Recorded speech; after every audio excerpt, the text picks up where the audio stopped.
Vsevolod Pudovkin was a Soviet director, screenwriter, and actor. He was one of the great innovators in the early days of film, but his name is virtually unknown to anyone outside of film school. When he was 25, Pudovkin planned to study chemistry and physics, but after seeing D.W. Griffith's Intolerance, he became inspired to study film instead at the State Institute of Cinematography in Moscow. At that time, film was still a very young art form, and ideas and techniques that are commonplace today were just being developed. Pudovkin was a director and actor, but I think his most influential role in the world of cinema came from his theories on editing. Pudovkin noted that editing is an aspect of film art form which is completely unique from all other art forms. The effect you can get from juxtaposing different shots together in a film is unlike anything else in literature, music, theater, or photography. He also understood that editing is not merely a way to string the shots together that make up a scene, which he called structural editing, but rather it's a method of guiding the thoughts and emotional responses of the viewer, which he called relational editing. Editing can be a way of creating visual metaphors or a way of suggesting a relationship between two seemingly unrelated shots. Pudovkin even went so far as to say that the emotional content of a scene comes more from proper editing technique than it does from the performance of the actor. He gave 5 examples of relational editing that could be used to, as he put it, control the psychological guidance of a spectator. In essence, conveying an emotion or idea without explicitly saying it. The 5 editing techniques are contrast, parallelism, symbolism, simultaneity, and leitmotif. Let's take a look at some examples from more recent films. By cutting from one shot to a drastically different shot, a film editor can force the viewer to compare 2 opposing scenes in their mind. Michael Francis Ritchie, do you renounce Satan?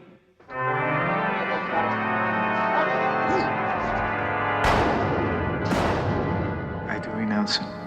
In Francis Ford Coppola's film The Godfather, there is a scene near the end where Michael Corleone is attending the christening of his nephew. At the same time this is going on, he has ordered his men to kill the heads of the other New York crime families.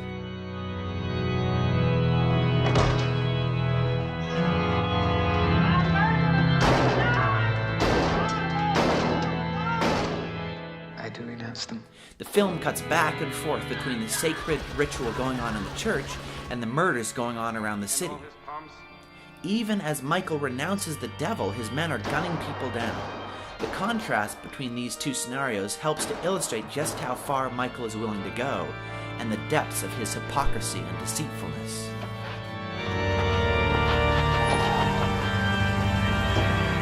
Michael Ritchie, will you be baptized? I will. In nomine Patris, et Filii, et Spiritus Sancti. Michael Ritchie, go in peace, and may the Lord be with you. Amen. Perhaps one of the most famous cuts that uses contrast is in Stanley Kubrick's 2001, A Space Odyssey. The film shows a bone, the primitive tool of an ape man, flying through the air, and then cuts to a space station. While similar in shape and size, the juxtaposition of these 2 shots again forces the spectator to consider just how much mankind has evolved over the years. Parallelism is a way of connecting 2 scenes visually by matching certain elements within the scene. Martin Scorsese uses parallelism in Hugo to make a connection between the inner mechanics of a clock and the mechanics of 1930s Paris. Often, parallelism is used to jump from one time period or location to another in a more elegant way. Steven Spielberg does a cut like this in Indiana Jones and the Last Crusade. The film cuts from a young Indiana Jones and jumps forward in time 26 years to Indiana Jones at a much later date. There is another example of parallelism in The Lost World. The movie jumps from a shot of a woman screaming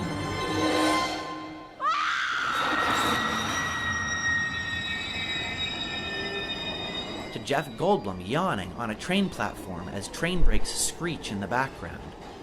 Incidentally, this cut is almost certainly an homage to Alfred Hitchcock's The 39 Steps, which features an almost identical cut.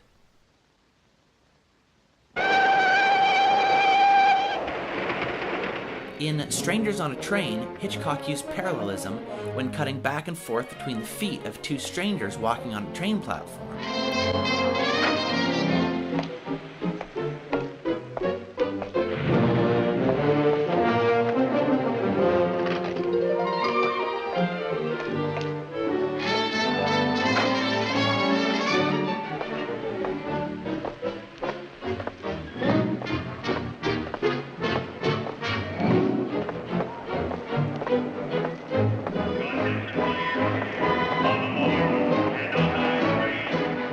You don't know who these two men are yet, but the way the film is cut suggests that they will somehow be tied together before too long, that there's some sort of relationship between the two of them.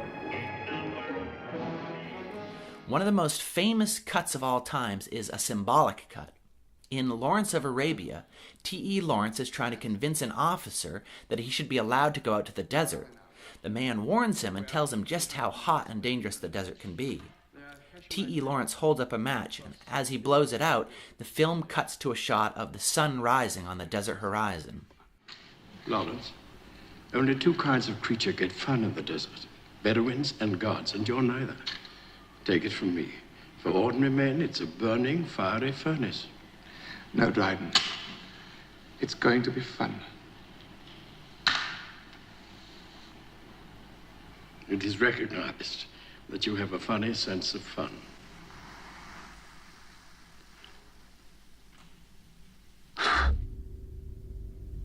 The juxtaposition of these two shots underscores the fiery heat and harshness of the desert environment. Both Martin Scorsese and Steven Spielberg have specifically mentioned this cut in interviews as being a very influential moment in their development as filmmakers. In Alfred Hitchcock's Psycho, there's a cut that goes from blood flowing down a bathtub drain to the eye of Janet Leigh's murdered character. This cut literalizes the metaphor of a life down the drain. Simultaneity is also called cross-cutting. I think the most famous example of this would be in The Silence of the Lambs. The movie cuts back and forth from a SWAT team preparing to storm the house of the serial killer Buffalo Bill, while he is inside racing around trying to rescue his dog from the woman he's been holding prisoner. And you don't know what pain is!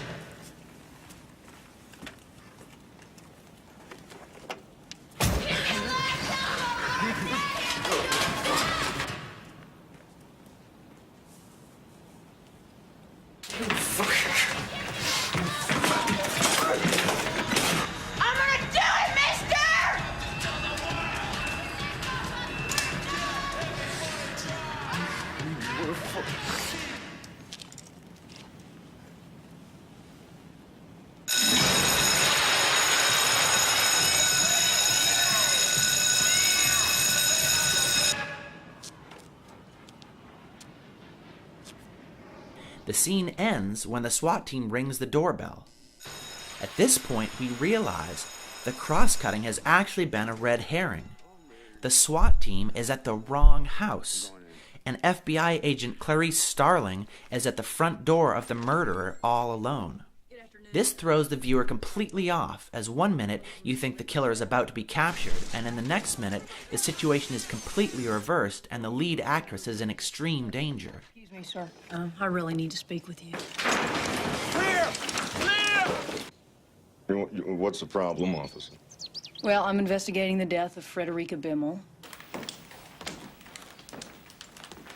There's no one here, Jack. Clarice. Leitmotif is usually used as a musical term. It describes a recurring musical phrase associated with a particular person, place, or idea. Think of the Indiana Jones theme, or the Emperor's March in Star Wars.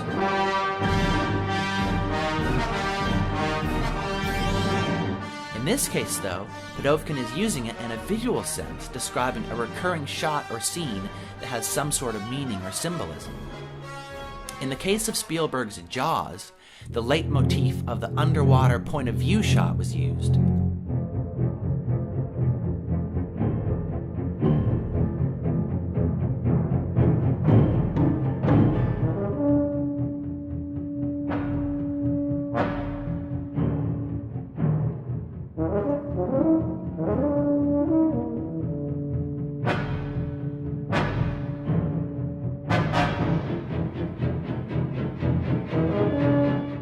Every time you see this underwater shot, you know that the shark is nearby and could attack at any moment.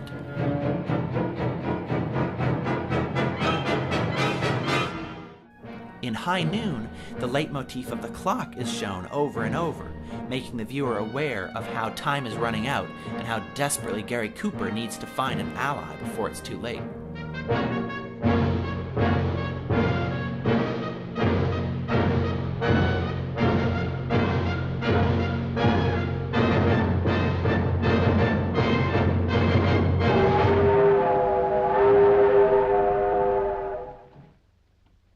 Pudovkin's theories on editing were extremely influential.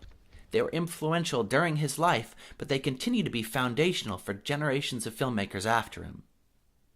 Next time you're watching a movie, keep an eye open for these different editing techniques.